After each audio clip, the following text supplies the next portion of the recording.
여러분 모두에게 부활의 능력과 더 기쁨, 부활의 소망이 함께하기를 축복합니다. 주변에 계신 분들과 함께 인사 나누겠습니다. 예수님 부활하셨습니다. 예수님 부활하셨습니다. 예수님께서는 사망의 권세, 사망의 어둠을 다 이기고 죽은 지 사흘 만에 다시 부활하셨습니다. 예수님께서는 어둠의 권세를 이기고 부활하셨지만 예수님 그 당시에 많은 사람들은 예수님의 부활을 기다리지 못했고 믿지 못했습니다. 오늘 본문에도 한때는 예수님을 열심히 따랐던 두 명의 제자들, 그들이 예수님이 십자가에 못 박혀 돌아가신 것을 알고는 크게 절망한 채 예루살렘을 떠나 이제 엠마오로 내려가던 길이었습니다. 12명의 제자 중 두 사람은 아니었지만 평소에 예수님 말씀을 잘 듣고 예수님으로부터 많은 사랑과 은혜를 받았던 두 사람입니다. 나름대로 예수님에 대한 기대가 있었겠죠. 앞으로 예수님이 다스리실 새로운 나라에 대한 소망도 품고 있었습니다.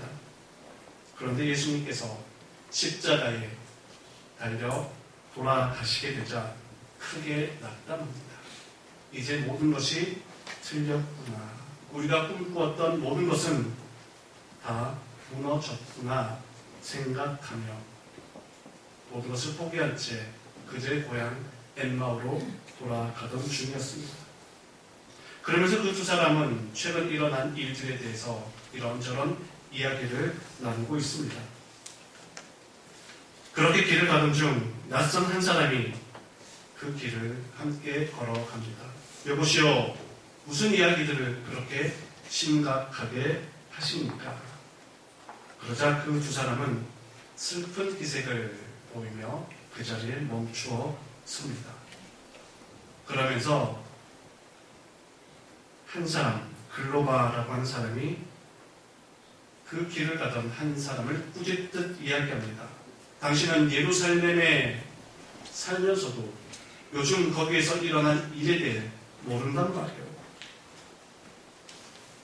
도대체 당신은 최근 일어난 이 사건에 대해 아무것도 모른단 말이에요. 답답하다듯 그를 꾸짖습니다. 이 사람의 무지에 대해서 꾸짖을 정도로 당시 예수님이 십자가에 못 박혀 돌아가신 그 사건, 그 이야기들은 예루살렘 안에서도 큰 화제가 되었던 것이죠. 그런데 지금 이 두 사람에게 다가와서 말을 거는 이 사람은 누구입니까? 바로 예수님이시죠. 예수님께서 그들 가까이 와서 그들과 동행하며 그 길을 걸어갑니다. 그런데 그들은 눈이 어두워서, 눈이 가려져서 영적인 눈이 어두웠기에 함께 걷고 있는 그분을 보면서도 그분과 이야기를 나누면서도 그분이 예수님인지 전혀 알지 못했습니다. 당신이 예루살렘에 살면서도 어찌 최근 일어난 일을 모른단 말이오. 답답하다듯 꾸짖듯 이야기한 그 사람들이 무지한 사람입니까? 아니면 예수님이 무지한 분입니까? 예수님께서는 여러 차례 제자들과 무리들에게 십자가에 못 박혀 돌아가실 것을 말씀하셨고 또 사흘 후면 다시 부활할 것을 말씀하셨습니다. 그러나 그 말씀을 기억하고 십자가의 죽음과 부활의 이야기를 듣고도 그 말씀을 기다리며 기대했던 사람은 단 한 사람도 없었던 것 같습니다. 예수님이 말씀하신 말을 그 누구도 기억하지 못하고 기다리지 못한 채 모두가 다 낙심하여 예수님이 십자가에 못 박혀 돌아가시고 이제 모든 것이 끝났구나, 모든 것이 물거품이 되었구나 낙심한 채 그렇게 흩어지고 있었던 것이죠. 모두가 다 눈이 가려워져서 영적인 눈이 어두워져서 예수님을 바라보지 못했던 것입니다. 예수님은 이처럼 영적으로 무지한 그들에게 먼저 찾아오셨습니다. 많은 것을 알고 있는 듯 했지만 실상은 아무것도 깨닫지 못했던, 여전히 부활을 믿지 못하고 알지 못했던 그들에게 우리 주님이 먼저 다가오셨습니다. 먼저 다가오셨음에도 불구하고 그들은 예수님이 누구인지 알지 못했습니다. 그러나 예수님은 그들이 누구인지를 분명히 알고 부활하신 주님께서 그들에게 나타나 보여주셨던 것입니다. 어느 병원장의 이야기라는 글을 읽은 적이 있습니다. 병원장이 이른 아침 병원에 출근했습니다. 그러자 노년의 한 남자 환자가 다급히 달려와서 자기 손을 보여주며 자기 상처를 빨리 치료해달라고 요청합니다. 병원장은 아직 진료 시간이 되지 않았으니 조금 더 기다려 주십시오 이야기합니다. 그래도 그 남성은 초조해하면서 빨리 치료를 해달라고 요청합니다. 그래서 어쩔 수 없이 병원장이 그 남자의 상처를 직접 치료해 줍니다. 그러면서 묻습니다. 그렇게 서두르는 것을 보니 혹시 다른 병원에 진료 이야기 또 있습니까? 아니면 다른 급한 일이 있습니까? 그러자 그 환자는 대답합니다. 저는 아침 9시가 되면 요양병원에 있는 아내와 함께 식사를 합니다. 의사가 묻습니다. 부인의 건강 상태가 어떻습니까? 알츠하이머 병에 걸렸습니다. 그러자 의사가 묻습니다. 어르신이 약속 시간에 늦으면 부인께서 많이 언짢아 하시나 보군요. 아니요. 아내는 나를 알아보지 못한 지가 7년이 되었습니다. 아니, 아내가 당신을 알아보지도 못하는데 어찌 그리 서둘러서 가려 합니까? 아내는 남편인 나를 몰라보지만 나는 아직도 아내를 알아봅니다. 그들은 예수님이 누구인지 알지 못했지만 예수님은 그들이 누구인지 분명히 아시고 그들을 찾아오셨습니다. 낙담한 채, 좌절한 채 모든 것을 포기하고 고향으로 돌아가고 있는 그들, 영적으로 무지한 그들에게 찾아오셔서 그 길을 함께 걸어가는 동반자가 되어 주셨던 것이죠. 오늘 이 시간 부활의 주님께서는 우리에게도 찾아오셔서 영적으로 무지하고 영적으로 어리석은 우리들과 함께 길을 걸어가시며 부활의 주님을 직접 보여주시고 부활의 능력과 소망을 우리에게 깨닫게 해 주실 줄 믿습니다. 이 두 사람이 엠마오로 가고 있던 이 두 사람이 서로 대화하던 것을 보면 이들은 예수님에 대해서 굉장히 자세하게 많이 알고 있었음을 볼 수가 있습니다. 나사렛 예수의 일이라고 하는 것은 예수님이 어린 시절 자랐던 나사렛, 예수님의 어린 시절부터 시작하여서 예수님이 선지자 역할도 하셨고 십자가에 못 박히시는 일, 그리고 예수님께서 이스라엘을 구원할 것에 대한 그 믿음, 십자가에 돌아가신 지 사흘이 되었고 또 최근에 그 여자들이, 막달라 마리아를 비롯한 여자들이 예수님을 만나기 위해 묻혀 계신 동굴로 찾아갔지만 시체는 볼 수가 없었다. 그가 살아나셨다라고 하는 천사들이 이야기를 한 것을 들었던, 예수님에 관한 모든 스토리를 다 알고 있는 사람들이었습니다. 예수님의 어린 시절부터 시작해서 바로 최근, 바로 오늘 아침까지 일어난 이 모든 일들을 다 알고 있었던 이 두 사람입니다. 이 두 사람을 향해서 예수님께서는 뭐라 말씀하시겠습니까? 야, 너 정말 많은 것을 알고 있구나. 나에 대해서 정말 많이 알고 있구나. 내가 나사렛에서부터 자랐던 그 이야기까지 알고 있는 거 보니 너는 나에 대해서 모르는 것이 없구나. 나에 대한 많은 관심을 가지고 있었구나. 라고 말하는 것이 아니라 이들 향해 주님께서는 미련한 자들, 미련한 자들이여 선지자의 말한 모든 것을 믿지 못한, 아직까지 깨닫지 못한 미련한 자들이다 라고 그렇게 말씀하고 있습니다. 이들은 어쩌면 다른 누구보다도 예수님에 대한 많은 정보를 머리로는 알고 있었을런지 모르겠습니다. 나사렛에서 자라서 첫 번째 행한 기적이 무엇인지, 어떤 사람을 고쳐 주었는지, 어디에서 어떤 말씀을 하셨는지 머리로는 예수님에 대해서 많이 알고 있었지만 이들에게 무엇이 없었습니까? 믿음이 없었던 것이죠. 지식은 많이 알고 있었고 정보는 알고 있었지만, 머리로는 알고 있었지만 그들 마음에는 예수님에 대한 믿음, 부활에 대한 믿음이 없었던 것을 볼 수 있습니다. 물론 많이 아는 것 중요합니다. 많이 알아야죠. 그런데 그 알미 머리에서 지식으로 끝난다면 의미가 없습니다. 우리 하나하나의 알미, 결국은 우리는 예수님을 아는 것까지, 예수님을 믿는 믿음에까지 이르러야 우리의 인생은 진정 복된 인생이 되는 것이죠. 많이 알고서도 예수님에 대한 믿음이 없다면 그는 미련한 자입니다.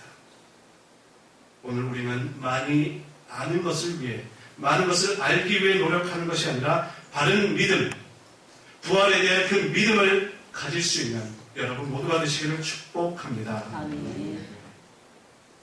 그제서야 이제 예수님께서 말씀하시기 시작합니다. 예수님이 하신 말씀의 핵심은 바로 그리스도의 고난과 그리스도의 영광에 관한 이야기입니다. 고난은 십자가에 못 박혀 돌아가시는 예수님의 그 십자가 사랑, 그리고 영광은 무엇이겠습니까? 사흘 후에 다시 살아나는 것, 살아날 것에 대해 이미 말씀하신 대로 예수님이 살아나심을 그 두 제자에게 말씀하셨습니다. 그리고 27절 말씀을 보게 되면 모세와 모든 선지자의 글, 구약 성경을 의미하죠. 율법과 선지자들이 이야기한 성경에 기록된 자기에 관한 것, 누구의 이야기입니까? 구약 성경 전체는 바로 예수 그리스도를 예언한 책입니다. 구약 성경은 장차 올 메시아에 관한 이야기입니다. 그 말씀을 모세의 율법과 선지자들의 그 이야기를 풀어서 예수 그리스도에 관한 이야기를 자세히 설명하기 시작합니다. 자세히 이야기하면서 예수님에 관한 고난과 영광이 지금 이곳에 함께하고 있음을 가르쳐 주었던 것이죠. 예수님의 이야기를 듣던 그들은 점점 더 깊이 예수님의 말씀에 빠져들기 시작합니다. 그들이 많이 알고 있다고 생각했는데 지금까지 내가 알고 있던 것은 아는 것이 아니었구나. 성경을 풀어서 가르쳐 주시는데 놀라움을 금치 못합니다. 예수님께서는 이제 됐다 생각하시면서 이제 말씀을 마치시고 예수님이 다른 길로 가려고 할 때에 이 두 사람은 예수님을 붙잡습니다. 선생님, 우리가 선생님의 이야기를 좀 더 듣고 싶습니다. 우리와 함께 식사하면서 이야기를 좀 더 해주십시오. 우리에게 좀 더 가르쳐 주십시오. 그렇게 부탁합니다. 이분을 이대로 보낼 수가 없다. 이분을 이대로 보낼 수는 없다. 내가 이분에게 더 많은 이야기를, 더 많은 가르침을 들어야 되겠다 하면서 예수님을 붙잡았던 것입니다. 그러자 예수님께서는 식사하시면서 떡을 떼어서 축사하시고 두 명의 그 제자들에게 나누어 주십니다. 그러자 바로 그때에 예수님께서 떡을 떼며 그들에게 나누어 줄 그때에 이분이 누구인지를 비로소 깨닫게 됩니다. 그렇다면 어떻게 해서 이분들은 식사할 때에 그때 예수님을 알아볼 수가 있었을까요? 떡을 가지사 축사하시고 떼어서 그들에게 주셨다라고 하는 이 말씀은 누가복음 24장에 기록되고 있지만 엠마오를 향하는 두 사람과 대화하면서 기록되고 있지만 이미 복음서에 2번 더 기록된 사건입니다. 어디였냐면 바로 오병이어 사건과 예수님이 제자들과 함께 마지막 6월절 식사하셨던 그 장소에서 예수님이 행하셨던 모습이죠. 우리가 너무나 잘 알고 있는 말씀입니다. 오병이어를 행하실 때 예수님께서는 떡 5개와 물고기 2마리를 가지시고 축사하시고 그것을 떼어서 우리에게 나누어 주셨습니다. 그리고 제자들과 함께 마지막 6월절 식사를 하실 때도 떡을 가지시고 감사기도 축사를 하시고 떼어서 그들에게 나누어 주셨습니다. 그랬던 예수님께서 지금 엠마오로 내려가고 있는 실패하고 좌절하고 낙심한 그들과 함께 식사를 하시던 중 떡을 가지시고 축사하시고 떼어서 그들에게 주셨던 것이죠. 아마 이들은 이 떡을 받으면서 우리가 예전에 이런 경험이 있었는데 어디선가 우리가 이 떡을 먹은 적이 있었는데 어디였던가 6월절 식사 장소에서는 예수님이 12제자들과 함께 있었기 때문에 그것은 아니었을 것입니다. 그렇다면 이 엠마오로 가던 이 2명의 제자들이 이전에 예수님께서 떡을 떼어서 축사하시고 그들에게 나누어 주셨던 그 경험을 한 장소가 어디였겠습니까? 바로 오병이어 그 현장에 이 2 사람이 있었던 것으로 우리는 생각할 수 있습니다. 5,000명을 먹이셨을 때 그 5,000명 중에 바로 이 2 사람이 함께 했음을 우리는 생각할 수 있다는 것이죠. 물론 5,000명의 이름이 성경에 기록되어 있지는 않습니다. 엠마오로 가던 이 2 사람의 이름도 누구인지 알 수가 없습니다. 그러나 분명한 것은 이들이 예수님께서 떡을 떼어 그들에게 축사하시고 나누어 주실 그때에 눈이 밝아졌던 것으로 보아 분명 이들은 오병이어의 그 현장에서 예수님께서 떡 5개와 물고기 2마리를 가지고 5,000명 이상 수많은 사람을 배불리 먹였던 그 현장에, 그 기적의 현장에 있었던 사람으로 보여지는 것이죠. 그리고 지금 이 순간 똑같이 예수님께서 떡을 떼시고 축사하시고 떼어 나누어 주시는 그 떡을 받아 먹으면서 그래 맞아, 그때 떡을 나누어 주셨던 분이 바로 지금 우리와 함께하고 있는 이분이야. 그때 그곳에서 우리를 먹여주셨던 분이 지금 우리와 함께 길을 걸어갔던 이분이시. 그렇다면 이분은 누구이신가? 십자가에 못 박혀 돌아가신 바로 주님이십니다. 그때의 그 기억이 지금 부활, 신앙, 믿음으로 연결된 것입니다. 여러분 그렇습니다. 우리 인생의 경험과 기억들은요, 파편처럼 흩어져 있는 것 같지만 결국 그 기억과 그 경험들이 모여져서 하나님을 알아가는 소중한 은혜가 된다는 것을 우리는 깨달을 수 있습니다. 그러면서 이제 이 2 사람은 서로 이야기합니다. 길에서 그분이 우리에게 말씀하실 그때에 우리는 마음이 뜨겁지 아니하느냐. 길에서 그분이 우리에게 말씀하시고 성경을 풀어서 가르쳐 주실 그때에 우리의 마음이 뜨겁지 아니하느냐. 이미 그들은 식사하기 이전부터 예수님으로부터 말씀을 들을 때, 성경이 말씀하고 있는 고난과 영광에 대한 그 이야기를 들을 때부터 그들의 마음이 뜨거워지기 시작했던 것이죠. 뜨겁다, 헬라어로 카이오라고 하는데요, 불이 붙었다는 말. 그들 마음에 말씀을 통해, 성령의 역사를 통해 뜨거운 불이 붙어서 그들의 심령이 타오르기 시작했습니다. 오늘 우리에게도 이런 회복의 은혜가 함께하기를 축복합니다. 식었던 우리의 마음 가운데, 냉랭했던 우리 마음 가운데, 실패와 좌절로 낙심하고 있는 우리 심령 가운데 부활의 주님께서는 우리에게 먼저 찾아오십니다. 우리가 요청하지 않았을지라도, 심지어 우리가 알아보지 못했을지라도 주님께서 우리에게 먼저 다가오셔서 말씀해 주시고 부활의 은혜를 나눠주시며 식었던 냉랭했던 우리 가슴에 다시 부활 소망으로 뜨거운 성령의 역사로 우리의 삶을 새롭게 일으켜 주실 줄 믿습니다. 아멘.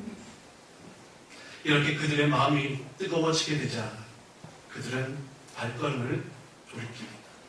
지금 이들이 어디에서 어디로 가고 있습니까? 예루살렘에서 엠마오로. 돌이켜서 다시 이들은 일어나서 예루살렘으로 돌아갑니다. 주저앉아 있었던 그들이 다시 벌떡 일어나서 예루살렘으로 돌아갑니다. 돌아가서 무엇을 이야기합니까? 바로 지금 우리에게 일어난 이 일을, 지금 우리에게 찾아오셨던 부활의 예수님을 증거하기 시작하시는 것이죠. 우리에게 떡을 떼어주시며 우리에게 성경을 풀어서 말씀해 주셨던 그 은혜, 부활의 주님이 우리에게 찾아오셔서 우리의 마음을 뜨겁게 했던 그 이야기들을 아직까지 부활의 주님을 만나지 못했던 제자들, 많은 사람들에게 이야기하기 시작했던 것입니다. 부활의 주님을 만나면 실패자에서 사명자로 다시 일어나게 됩니다. 부활의 주님을 만나면 식었던 우리의 마음이 다시 뜨겁게 활활 타오르게 됩니다. 부활의 주님을 만나면 우리가 실패하고 낙담하여 마치 엠마오로 우리가 가야 할 곳을 잃어버린 채 이리저리 헤매다가도 부활의 주님을 만나면 다시 벌떡 일어나서 우리가 가야 할 곳이 어디인지를 알고 그곳으로 달려갈 수 있는 힘을 얻게 됩니다. 오늘 여러분들의 인생이 엠마오로 가고 있는 그들처럼 실패와 낙담과 좌절로 그런 마음으로 주저앉아 있지는 않습니까? 그렇다면 이 부활의 아침 우리 주님께서 우리 한 사람 한 사람을 찾아오셔서 부활의 예수님께서 말씀하시고 부활의 주님께서 그 모습을 보여주실 때에 이제는 더 이상 실패자가 아니라 사명자가 되고 더 이상 우리가 주저앉아 있는 것이 아니라 벌떡 일어나서 우리가 가야 할 곳, 우리의 사명지로 나아가서 부활의 주님을 증거하는 여러분들의 복된 인생이 되시기를 간절히 축원합니다. 아멘. 기도하겠습니다. 실패한 두 명의 제자들에게 찾아오셔서 부활의 주님을 보여주시고 말씀하여 주셔서 냉랭했던 그들의 가슴이 다시 뜨겁게 타오르게 하시고 주저앉아 있던 그들을 다시 일어서게 하시며 갈 길을 몰라 방황했던 그들에게 다시 어디로 가야 할지를 깨닫게 해주셨던 것처럼 우리에게도 부활의 주님 찾아오셔서 우리의 마음을 다시금 뜨겁게 불태워 주시옵소서. 우리도 주님과 함께 부활하신 주님과 함께 믿음으로 살아가는 모든 사명자들의 인생이 될 수 있도록 인도하여 주옵소서. 예수님 거룩하신 이름으로 기도드려옵나이다. 아멘. 이 시간 부활의 아침